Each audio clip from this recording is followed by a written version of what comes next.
What's up guys, Conrad here with another video, and today I'm going to be talking about the latest James Bond film, No Time to Die. Now, what are my initial thoughts? I thought it was great. I thought it was very good. And this is coming from a long-time fan, so hopefully my opinion has some validity. Was it worth the wait? I think so. This is going to be a spoiler-free review, so you don't have to worry so much. But my advice is don't go searching for clips of this film because you might come across a clip that, reveals too much that you didn't want to, see before going into it. So that's my advice. Steer clear from any clips regarding this film or Bond in general. Stay away from the comments and then hopefully you'll be fine. This is definitely not your typical run-of-the-mill Bond film. It's one of the important ones, and there's some big decisions made in this film. The tone of it is very interesting. It's quite suspenseful and eerie and creepy, and I like it. I welcome the change. Is it as good as Casino Royale or Skyfall? I'd say just below Skyfall, but not by much. It's almost at the same level as Skyfall, in my opinion. And it's definitely more complicated than Skyfall or Casino Royale. So much going on in it.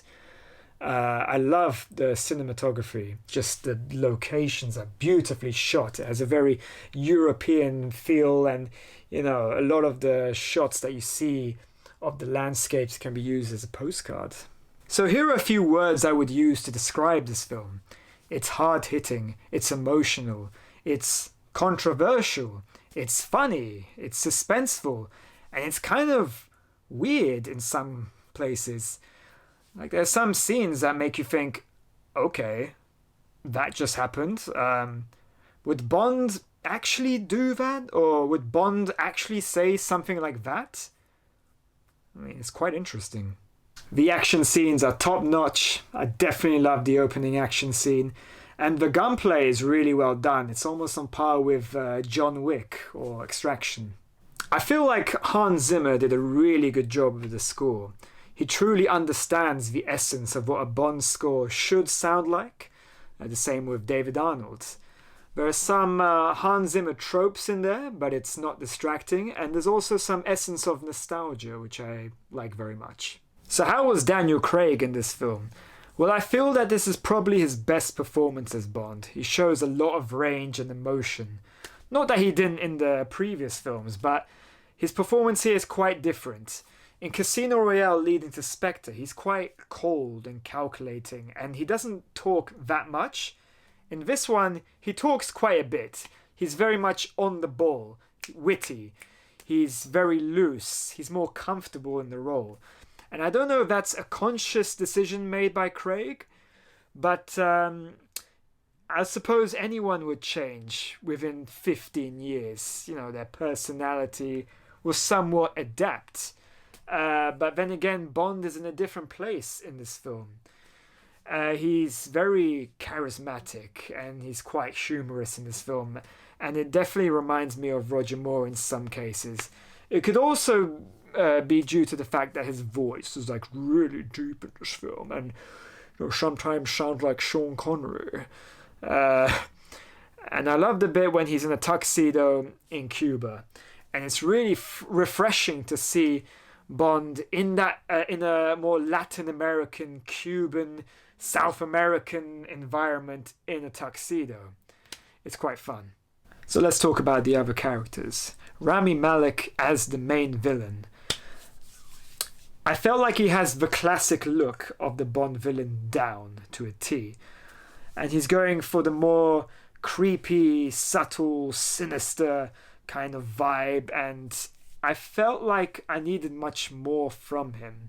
I don't know what it is. When I look at Javier Bardem in Skyfall, I felt like he was that guy. And with Rami Malek, I felt like he was doing a creepy character. But I did like the villainous plot. It's a little bit more complicated. There's a lot of intricacies and details you need to pay attention to. Whereas in Skyfall, the plot was much more streamlined and simple. We also have Léa Seydoux and as Madeleine Swan, and I like that the film continues to explore her relationship with Bond. She's much more well developed in this one, and she nails it. Lashana Lynch as Nomi, as the new double O on the block. I understand that her character caused a bit of a stir in the media. You know, people are worried that she's gonna, I don't know, emasculate Bond or kick him to the curb. I suppose that's suggested in the first trailer when she's like, "So yeah, stay in your lane, Bond. I'm gonna shoot you in your knee." But when you watch the film from beginning to end, it really isn't that bad. Like, a lot of people are worried that this film is going to be like super woke and it's going to have like so much SJW messaging and propaganda or whatever. And it's really not that bad. There might be small elements here and there, but really it's fine. So don't even worry about it. You see, I feel like every Bond film is like a product of its time. You take any film from any decade and then you can get a glimpse into what the cultural attitudes were like, what the political climate was, and just the general fashion of that specific era. And the Bond films have always adapted with the times.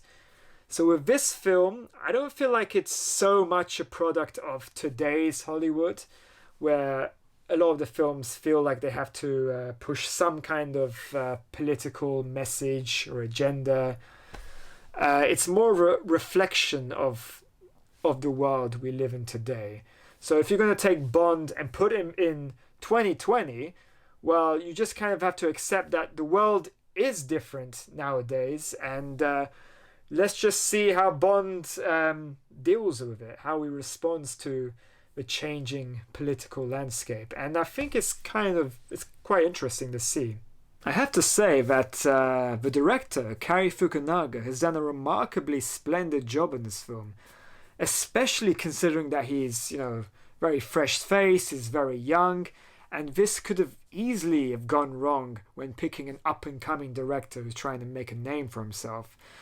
Because there's always the possibility that the director would be like, you know what, screw all those classic Bond traits or whatever. I'm going to put my mark on this film. People are going to know that this film comes from me and it's going to have my own unique style. And so he completely disregards the legacy and the formula for what makes a Bond film a Bond film. You see, No Time to Die really stands out from the rest. It's the longest, and one could say it's the most epic. I mean, it is Daniel Craig's final outing after all. It's his swan song. And it really manages to capture the magic of what a classic Bond film should feel like. It still retains the essence and the spirit of what Bond fans crave from a Bond film.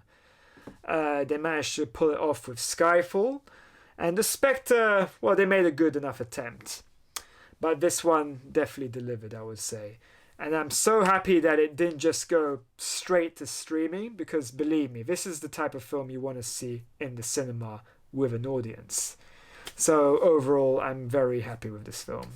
Now, will my opinion change? It's quite possible, because I still need to let this film sink in. It might take a few months, it might take a few years, and I might have a different perspective on it. Maybe I'll like it more, maybe I won't like it as much as I did on the first time viewing. So we'll see. So anyway, guys, that was my review of No Time to Die. Hopefully you guys will enjoy it as much as I did. Or maybe not. So I'd love to hear your comments in terms of what you think or feel about the film. Obviously, try not to, reveal any spoilers, but I can't really control the internet. So there you have it, guys. Hopefully you enjoyed my little talk, and I'll see you guys next time.